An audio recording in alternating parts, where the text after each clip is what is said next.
Yeah, so, I mean, it's always a good week when Hulk Hogan's in trouble, but he's in trouble every fucking He's week. in trouble every single week, and I'll never see him back in the WWE, which No. I want him to get his booings. I want him to get his just desserts. I want him to know from his little Florida bubble that he is a bod. At the moment, we have Hulk Hogan's last ever appearance in not just WWE, but mainstream wrestling. He got booed.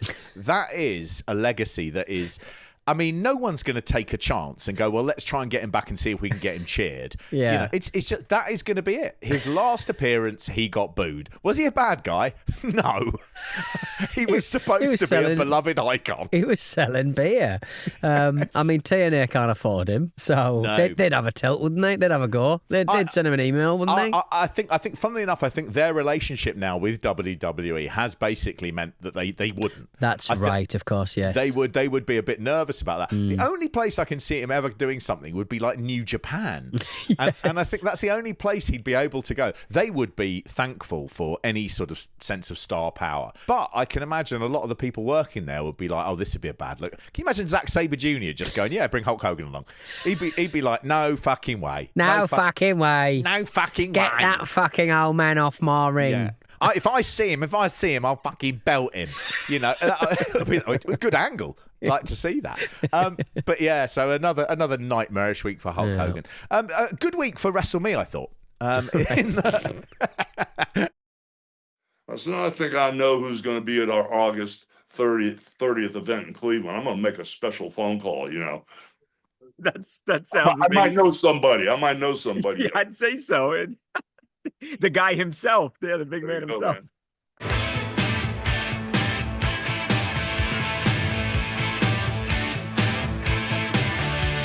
I mean, it's just a busy week in wrestling. It always is, isn't it? I was finishing off a newsletter. It covers November. And I was going through the November news, and I was just like, this feels like it was yesterday. Yeah. But there's been 6 months of more news in between then. It just doesn't stop. It doesn't stop. It has, I suppose, become a lot more like ordinary sport in that respect, because in the 90s, you had to wait every month for WWF magazine, and then you had the stuff on TV. And what you didn't have is all of the backstage stuff and the interviews and the news reports and it's... And the social media kind of posts and who's unliking, stop following why is Shotzi Blackheart talking about only having a 1 minute match? It's just all this passag stuff. Yeah, well, I mean, one of the people who was released was Cora Jade, and she was released from NXT. And that did seem like a real surprise to me. She felt like a standout in the division who they'd pushed quite a lot. And it felt like her next step was going to be WWE, but that didn't happen. And what the amount of stuff of she's been released, and then she responded to something where someone had said the cuts were primarily because people were seen as being lazy, and she responded to that with Gigi Dolan to say absolutely not true. We went above and beyond, sort of thing. And then there was a thing about her starting an OnlyFans.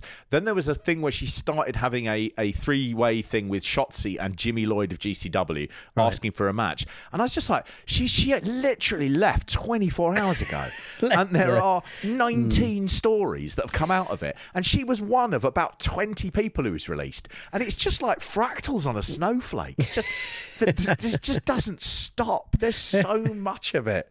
Imagine having to do like a review in 20 years' time of NXT Stand and Deliver, and then going, 3 weeks later she was fired, and then she got into a feud with this, and she said it was about that, and then the other one came, and she'd also been fired, but she hadn't worked for... There's too much of it. And we'll never know, and you sort of get the sense that, like, the shoot... I mean, imagine what the shoot interviews are with in 20 years' time, the talent of today, where it's just like, they're all quite well managed, nobody's really taken lewds. No, it will be, and it will just be about contract negotiations and how they went through, and it would just be so... Although if they're NXT, it would also... there seems to be a lot of fucking. Right, okay. Let's go back. Let's go back to the safe space of talking about John Tenter. Oh my God. Somehow, I noticed there was a news story this morning about his daughter started wrestling, and I just thought, we're fucked, aren't we? We're fucked. Another one to up... Okay.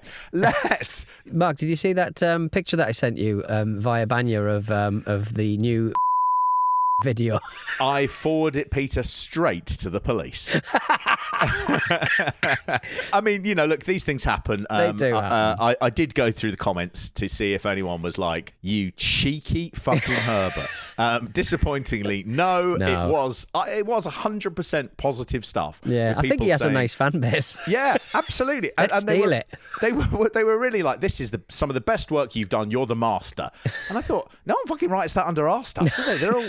Oh no! I've just seen a picture of you and you look different. You know, don't put yourselves in the video again. I'm going to say this. I'm going to save you a bit of time. All right. So if you're watching this and you've never seen this before, this is what we look like. Okay. Yeah.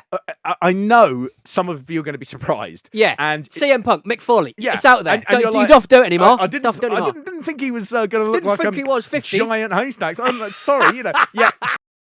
Someone thought they were surprised when there was a video, and my daughter did a little run in at the end. I'd put on a Wrestle Me when we got back, and she looked round and she was like, "Are you on television?" And I was like, "Well, yeah, I'm watching it on the telly. Yeah." I said, "You know, this is what I do. This, you know, I've been doing this longer than you've been alive. You know, I do this every week. It's, you know." And she was like, "Are you famous?" I said, no, I'm not famous, am I? I'm just on telly. Anyway, so she didn't stop going on about it for about 3 weeks. Here we go. 100% authentic Janela Sabu barbed wire. Can I please hold it, Daddy? No, darling, no. You are the worst daddy in the world. Ha ha ha, very sweet, very wholesome. But a guy underneath had written a thing where he just sort of said, the most surprising thing about this video for me was the fact that one of you has a daughter. He said, because I thought you were, based on your pearl clutching and your hatred of violence, that you were a couple. And I thought to myself, what? You know, I was like, your level of what heterosexuality is loves violence. Loves violence. Do you like violence? No. He's gay. It's a weird thing for us to review, I would say, if we don't like violence, because there's a lot of it in there, isn't there? Yeah, and I think we made it clear we do like violence. I don't think we even said in the Sabu match, "Oh, it's really violent." I think we were going, "Oh, it's a really bloody match." You know, and he's like, "Oh, the couple of gays." He wouldn't have me. He wouldn't have me, listeners. I tried so many times. But I mean, it is a funny thing, and I was also like, he didn't say it as a sort of, "I'll try and rile them," which and I was just like, is he being genuine?